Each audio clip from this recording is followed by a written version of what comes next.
Hello, everyone. Welcome to International in Groningen, a podcast all about the ups and downs of life as an international student in Groningen. I'm your host, Sara. In our last episode, we talked about finding a community as an international student. So if you want any tips and tricks or stories about making friends, go check that out. And today we're talking about something that can be a bit challenging for international students, depending on how different it is from your home country, and that is healthcare in the Netherlands. We're going to talk about what it's like finding a doctor, going to the doctor, and our guest today is Paula, who's going to share her experience and give us some tips. So welcome, Paula. Thank you for having me. So first, can you just tell us a little bit about yourself? Where are you from? What are you studying? Yeah, okay, so my name is Paula. I am from Costa Rica, so I speak Spanish. And the healthcare is very different from here. I came to study the master's in writing, editing, and mediating. And yeah, it's kind of the gist of it. Yeah.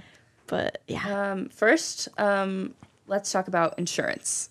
Ooh. So how has that worked for you? Did you have student insurance? Do you have Dutch health insurance? How have you navigated that? Okay, so when I first came here, I only had student insurance, obviously. Mm-hmm. I'm not sure what everybody's familiar with, but I used to have Aon, which is pretty common. It was cheap, it was efficient. You had to make a claim to get your money back for the doctor's appointments and stuff. That took a little bit of time, but it was pretty efficient. They always give you the money back. But I got a job and I had to switch to Dutch insurance. So that was a change. Not great. It's way more expensive. Still, the government gives you an allowance for it and stuff, so you don't pay the whole thing. But they don't cover as much as a student insurance did. And yeah, it's a bit confusing depending on which insurance you have, I think. Yeah. So for listeners, like Paula said, when you're an international student, you can have student insurance, which I also have Aon. I feel like that's a pretty common one. And yeah, I've had the same experience. They cover most things. You do have to pay yourself at the doctor, but then you submit a claim and you get the money back, which is really nice. And it's pretty cheap and it's pretty simple. But then if you do get a job, a part-time job as a student, or if you graduate and get a real job, you have to have Dutch health insurance. You legally have to. They will fine you if you don't have it.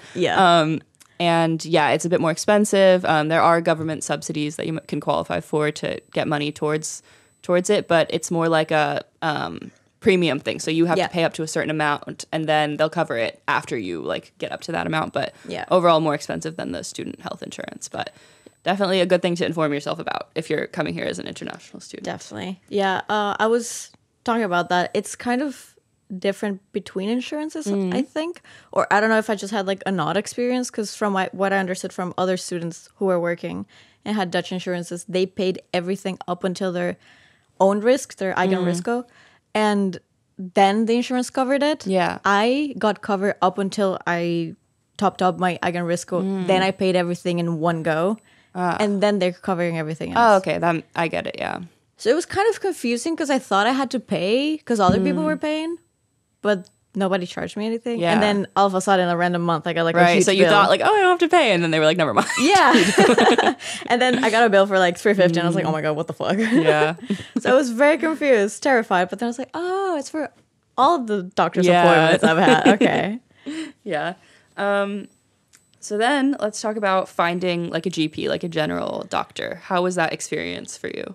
That was an experience. I have had to move 3 times in the city in the last 2 years. So anytime you move, you need to choose a GP that's close to you. That's the system they have in the Netherlands, as far as I know. So you'd go into a Dutch website that you have to Google Translate everything and look for a GP that's close to you. And all the reviews are always 2 stars, 3 stars, 3 stars. So it's not reassuring to find a GP. And then you find one and you go. And yeah, they're just if you had one before, they can import your files from your last doctor. If you don't, they're just gonna what are your medicines or conditions or whatever? Is there anything we need to know? And it's spewing all your medical history at them. Yeah. I haven't actually had to change mine when I moved. Really? Yeah. Damn. I'm not really sure exactly the specifics of that. Are you going to student arts? Yeah, the Radesingel.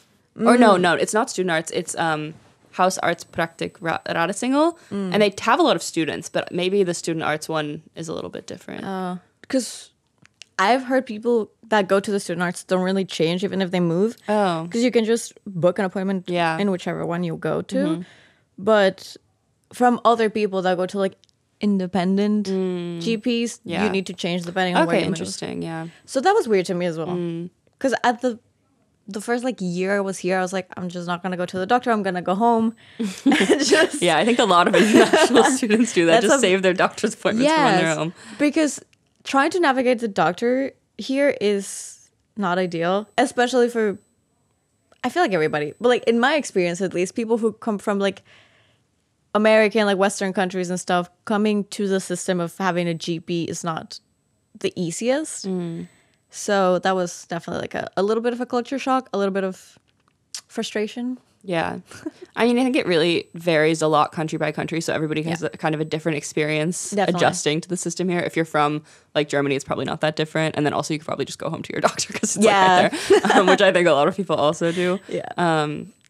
But yeah, like we talked about, there are, if you're looking for a GP and you move here, there are quite some that cater specifically to students and including international students, which I think is pretty helpful. Definitely. And in general, most Dutch people speak English and the doctor also speaks English. So the language barrier is not like a huge issue generally. At least it hasn't been for me. I don't know if you have any experience with that. Yeah, I don't think it's been like a huge barrier. Usually, I think it's really funny because they're usually like, oh, like my English is not the best. And then they start spewing like medical terms in English. And you're like, you lied to me. You speak perfect English. What the hell? Yeah. Oh, and a GP here is called a huisarts, just for, so you know what that word is, which means just like home doctor. And it's also not spelled huisarts, it's huisarts. Yeah, well, that's a Dutch word for yeah, but it's just, the spelling. Yeah. And so when you've like changed registering to your different GPs, was it like easy? Like they just accepted you like, okay, yeah, you can be a patient with us, or? No, actually, because I had to change from, when I moved, I had to change from student arts and I was going to change to like a GP that was close to my new place. And then I was like, can I sign up here? And they were like, no, you're still like sign up with your last GP. And I was like, I deregistered like a month ago. That doesn't make sense. So I messaged my old GP and they're like, yeah, we deregistered. And just like message anyone. It's like, they said they did. It's like, no, you're still there. And I was like, what the fuck? Yeah, there are miscommunications sometimes. So I didn't know what was going on because then I tried to log into my old account and it was like, it doesn't exist. And I was like, okay, so they deleted me from the system. So I was like, can you just let me in? And they were like, no, you're still in the other place. That's like, so annoying. And they stopped answering me. So I just went to like another completely different GP and I was like, damn. It's like, it's fine, whatever. I had like kind of a similar thing because I just went to the doctor and got a prescription and I changed my pharmacy because I moved also. And then I went to the pharmacy and they were like, we don't have it. Yeah. And then I called the doctor again. They were like, we sent it. And I went to the pharmacy again. They were like, we still don't have it. So then it was also like a whole hassle. That happened to me too. That happened to me multiple times in different pharmacies as well. Because I was like, oh, like my doctor specialist, whatever, sent me here. And they're like, we don't have that. I'm like, but I have like the tracking number. I have the email right here. Yeah. And it's like, we don't have that. We don't know who you are. And I was like, what the hell? Yeah. You have to be kind of assertive sometimes to really make sure things get done. Either that or like what I always tell everybody. It's like, oh, how do you get doctors to take you seriously? Cry. Yeah. Just cry. Yeah. Getting into that, like actually going when you go to the doctor. Or actually first getting an appointment. Oh, that can be hard because you have to, my experience has been is like you call them on the phone. You're like, hi, I have this and this and this. Can I have an appointment? And then depending on how like bad they think your symptoms are, if it's like really bad, like then maybe they'll be like, okay, yeah, you can come in like 2 days. But if it's like a cold, they'll be like, can you come in 3 months? And then you're like, useless. Well, and sometimes just because they're really busy, it can just be hard to get an appointment. What's your experience been with that? At least at student arts, which was the one I had to stick with because the other one just blew me off. Yeah. There's a system online. You can just like book an appointment. They give you like 2 weeks worth of time slots. It's always booked. And then I call and they're like, we have time in like 3 months. And I was like, yay. So I'm going to die by the time you like call me back. And yeah, it's not great, but usually if you just like email them, they'll either tell you like, fuck off, you're fine. Or they'll be like, oh yeah, like we have a 15-minute opening this time. Just come tomorrow at midnight. It's like random fucking hours. Yeah. And it's like, okay, cool. So it can be a little bit difficult to get a time. And I feel like you do really have to be like, if you feel like you really need to go, to the doctor, like your symptoms are serious or whatever, like you need to advocate for yourself. And then typically I think if you really push, they will see you. And I think that happens all over the world, honestly. Like people have issues with that, but it can be hard. It's just like a tricky situation. Moving to a new country is always challenging. And then, dealing with a language barrier, cultural barrier, like you have to remember that, like, you deserve to see the doctor if you want to see the doctor. And it's important to, I feel like yourself. That's the thing, especially with like the culture shock. Yeah. Because a lot of doctors think like, oh, internationals are just like addicted to using medicine for everything. Like they're just dramatic or whatever. Like we, the Dutch, we only use paracetamol if we're dying, whatever. And it's like, okay, but I have had a throat infection for like the past 3 months and I've had a fever for the past 2. Like this is not normal. I need attention. Right. They're like, just wait a week. Take paracetamol. Drink some chamomile tea. And I'm like, I'm dying. There is a very different culture here when it comes to illness and going to the doctor. I mean, for me, I'm from the US, so people are very like, antibiotics for everything, which is also not great. There's pros and cons to everything. That's maybe like overkill. But then here it can also be very difficult for them to get them to give you anything. Yeah. It's a common like meme online and stuff. Like you go to the Dutch doctor with a broken leg and they're like, oh, just take some paracetamol. Like you'll be fine. I've had so many like friends tell me stuff like that. Well, one of my friends, her leg like started swelling up and she went to the doctor and was like, oh, it's probably nothing. Wait a week. And she went like 3 times and she ended up having to go back to Italy to get surgery because it was a blood clot. Oh my God. Yeah. So the doctors were just like, just take paracetamol. You're so dramatic. It's just like a little bit swollen. It was like double the size. It was just a mess. And I was like, God. That terrifies me. Horror stories like that really scare me. Yeah. One of my old roommates as well, he had a rash all over his body. He didn't understand why. He went to the doctor. The doctor opened Google, went on WebMD to look up the symptoms. I've experienced that too. Oh my God. It's insane to me. Why did you go to fucking university for like 6 years to get a degree that did you get a degree? Are you not using it? Did you learn anything? That's insane to me. Back home, people look at you, they run tests or they just like look at the symptoms and like, oh, it's probably this. We can either run more tests to make sure or like give you medicine, see if it works. They like give you a solution. Yeah. Here they're just like, wait. Yeah. Another thing that's been different for me is like in the US, it's like common practice that you go to the doctor once a year and have like an annual checkup, like annual physical, and you get blood work done. Yeah. That's like very normal. And here they do not do that unless you get those, like you go to the doctor if you have a reason and you get like blood work done if you have like a problem. I had to ask for it last time because I'm just like a chronically ill girl. Like everything's always wrong. And I was like, I don't feel fine, blah, blah. These are all my symptoms. It's just like a laundry list of shit. And my doctor was just like taking notes. She was very concerned, very confused. And I was like, can I please get blood work? And she's like, are you sure? And I was like, fucking get me the blood work. Something's wrong. Lo and behold, something was wrong. And I was like, so you have to really advocate for yourself. Yeah. Because nobody else is going to do it for you. People are going to try to put obstacles in the way for you to advocate for yourself. So you need to be very like self-assured, very confident, and cry. Just cry. Yeah, I think that really can help. I guess that's what I wanted to get into next is like your actual experiences when you're at your appointment talking to the doctor. Like, do you have anything that sticks out, any memories or anything? So many. Okay, my old doctor was not very useful. She was very nice. She was not very useful. But when I moved, my new doctor took me seriously because I was like, there's like a billion things wrong with me right now. I need you to take out a notepad, write it down, give me like 5 referrals, and I need those appointments within the next month or 2 because there is something wrong. And she was like, and then I just started crying. I was like, can you please give me the fucking referral?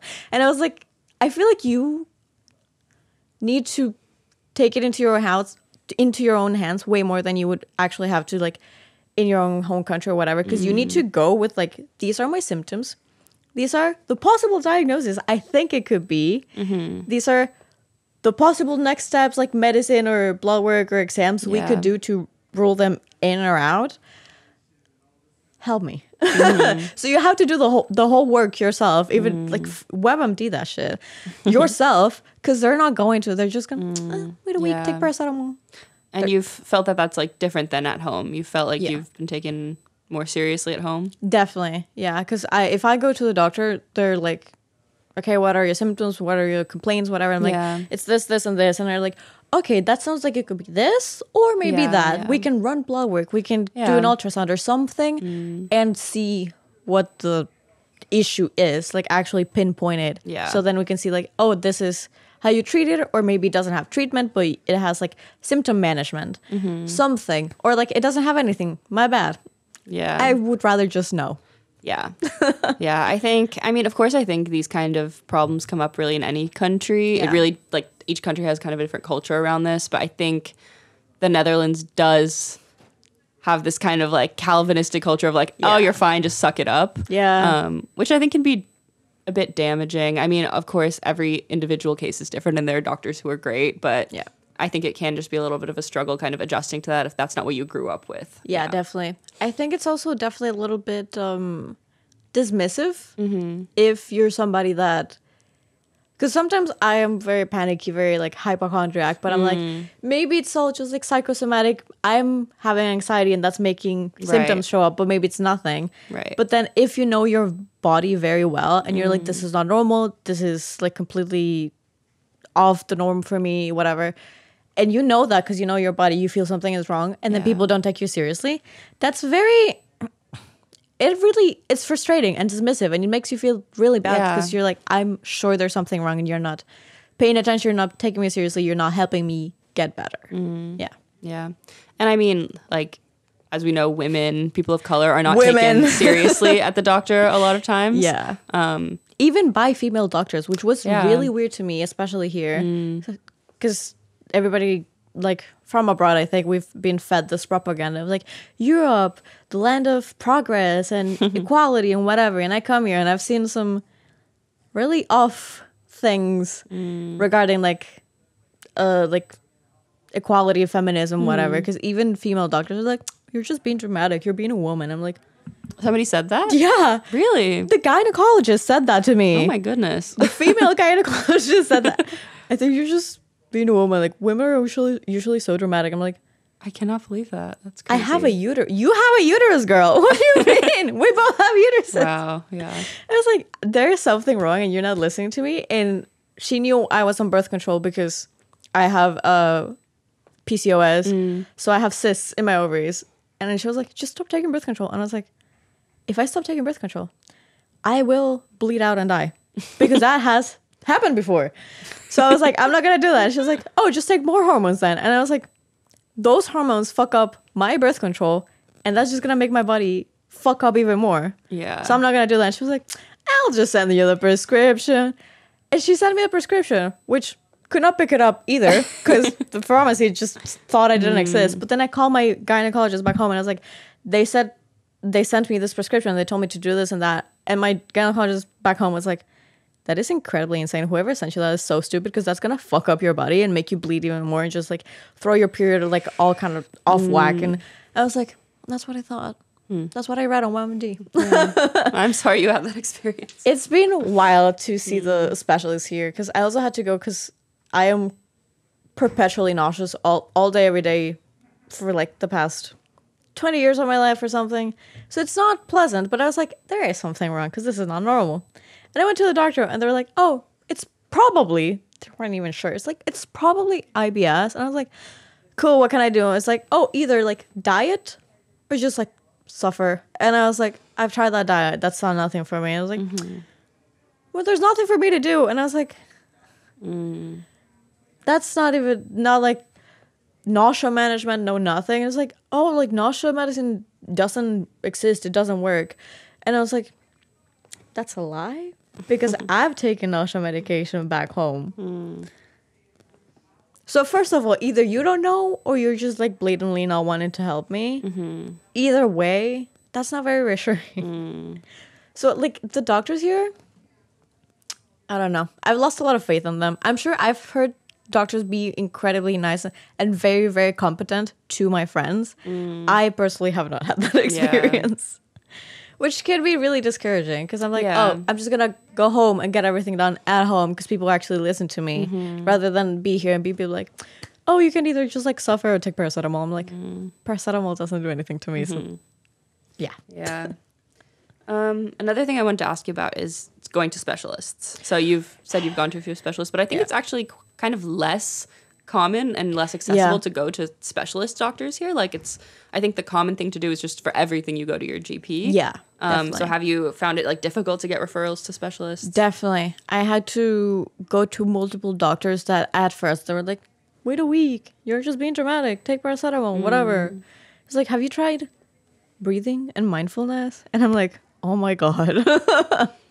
Because it's like, yeah, like I do all the like little TikTok, Instagram things, like sitting down and breathing, whatever. Like this is not, I'm coming to the doctor because meditating it myself is not working, obviously. But yeah, it's just like, oh, just come to the GP. But the GP cannot prescribe you anything either. So you need to go to a specialist if you want anything prescribed. But they really don't want to give you referrals to specialists. Do you mean like for specific medications? Because I've had my GP prescribe something. Really? Yeah. I think anything besides antibiotics or something, or like pain meds, they can't really. Okay. From what I've been told, at least. Because we're also not experts. So, this is just to hear about like, somebody's experience. But do research before you take anything we say your as own GP. Absolute fact. We are students. But yeah, no, because I had to go to like the gyno to get actually like hormones, whatever, birth control, which I'm like, I didn't even use it because that was bullshit. Didn't get my prescription either. So, but then to the gastroenterologist as well, the stomach doctor, it was also like, oh, I can either give you this or like nothing. And I was like, okay, so nothing. Like this is not. But usually only like the specialist sends the prescription to your GP and your GP sends it out. But they can't like prescribe something themselves usually, as far as I understand. But yeah, I did have to ask for a couple of prescriptions from back home for them to like give it to me here because I ran out. And I just sent it to my GP and it was like, oh, we don't usually prescribe this, but like, here you go. And they ask you proof of like having those medications in your hands to actually prescribe you the thing. Because they're like, oh, that kind of makes sense to me. Because it's like, oh, so you're not like seeking medications or anything like that. But also my shit was just like an insulin medication. So I'm like, who would... So do you mean that they like made you physically come and show that you already had the medication? Oh, interesting. Either that or like send a picture with like on your hand of the medication. Yeah. So they're like, oh, you actually have it. You're not just like looking for random stuff, which makes sense. But also like, what if I threw it out? It's done. Yeah. But yeah, that is something to take into account because they're like, oh, we don't usually prescribe this medication or we don't use that here or whatever. Or like, oh, we'll send you like the generic instead of like the brand name. It's like, whatever. It's the same thing. Just give me my meds. Yeah. But yeah, they are very like strict about that, I guess. They do ask that you have proof that you've been taking that medication, or they ask you for the prescription of your doctor back home. Yeah, which makes sense. It makes sense, yeah, because so they can avoid people seeking medication that they're not supposed to take. Right. But yes, they're, at least to me, they were like kind of backhanded about it. Oh, we don't usually do that. Like people don't usually prescribe that anymore. And I was like, it's what works for me. Can you give it? Yeah. But yeah. So I guess to kind of sum up a little bit. Yeah. It can be a challenge. Don't be too discouraged because it is manageable and like, I mean, it is better than some countries, like there is universal health care. Yeah. You can get help from the government. Like you can go to the doctor. Yeah. So that's all great. Somebody's going to listen to you. Yeah. Even if they don't agree. Yeah. But I think, like we said, the important things are advocate for yourself. Yeah, definitely. Communicate your needs, and if it doesn't work at first, be persistent. It can be really tough, and get support from other people in your life. Definitely. That is actually a really good point. You really need like a really strong support system, like friends, family, whatever, especially if you have a friend that speaks Dutch in the city and you bring them with you to the appointments. That could be a really good point because they're gonna listen to Dutch people more than they're probably gonna listen to you. So if you have somebody like a friend, a partner, whatever, like they're with you, advocating for you, and maybe bridging a little bit of that the cultural gap a little bit. The cultural gap, the language barrier a little bit, that can definitely help. Yeah, that can definitely be helpful. Yeah. Do you have any other tips? Cry. That's my number one tip. Cry. If you really think something is wrong, do your research. Try to like make it as easy for the GP as possible, which is unfair because you're having it difficult. But like the easier you make it for them, the quicker you're gonna get a referral, the more serious you're gonna be taken. So yeah, just advocate for yourself. Don't give up. Cry. Yeah. Okay. Anything else you want to add you think we didn't cover? No, I think that's pretty much it. Yeah. Okay. So good luck out there. You're going to be fine. You can do it. You can do it. Go to the doctor and advocate for yourself. Yeah. Thank you so much for coming. Thank you for having me. Bye.